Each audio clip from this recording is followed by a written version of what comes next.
నేను మంత్లీ రూ. 500 ఎస్ఐపి కనుక మ్యూచువల్ ఫండ్స్‌లో ఇన్వెస్ట్‌మెంట్స్ చేసినట్టయితే, నేను ఎలాంటి రిటర్న్స్ ఎక్స్‌పెక్ట్ చేయొచ్చు? సో, మనం మ్యూచువల్ ఫండ్స్‌లో ఎంత అమౌంట్ ఇన్వెస్ట్ చేస్తున్నాము అనే దానికన్నా, ఎంత కాలం మనం ఇన్వెస్ట్‌మెంట్ చేస్తున్నాం అనేది ఇంపార్టెంట్ ఫ్యాక్టర్ అవుతదండి. మీకు చిన్న ఎగ్జాంపుల్ చెప్తాను. రూ. 500 గనక మంత్లీ మనం ఒక 20 ఇయర్స్ కనుక ఇన్వెస్ట్‌మెంట్ చేయగలిగితే, మనం ఓవరాల్‌గా ఇన్వెస్ట్ చేసే అమౌంట్ వచ్చి 1,20,000 అవుతది.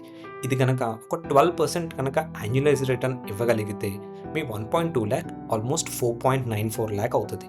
అంటే 4,94,000 అవుతుందనమాట.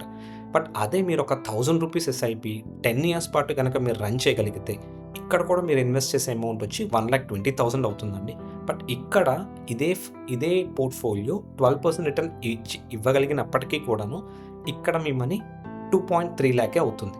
అంటే ఇందాక రూ. 500 ఎగ్జాంపుల్‌లోనూ మీరు 1,20,000 ఇన్వెస్ట్ చేస్తున్నారు. అండ్ ఈ 1,000 ఎగ్జాంపుల్‌లోనూ 1,20,000 ఇన్వెస్ట్ చేస్తున్నారు. బట్ ఎవరికి ఎక్కువ బెనిఫిట్ వచ్చింది అనేది మీకు అర్థమైంది కదండీ! సో, ఎంత రిటర్న్ అనేది మీరు ఎంత టైమ్ ఇస్తున్నారు అనే దాని మీద ఆధారపడి ఉంటుంది.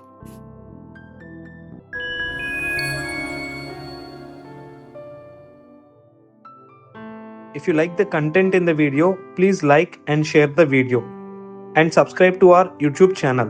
If you need any personal appointment, do call us to the below number.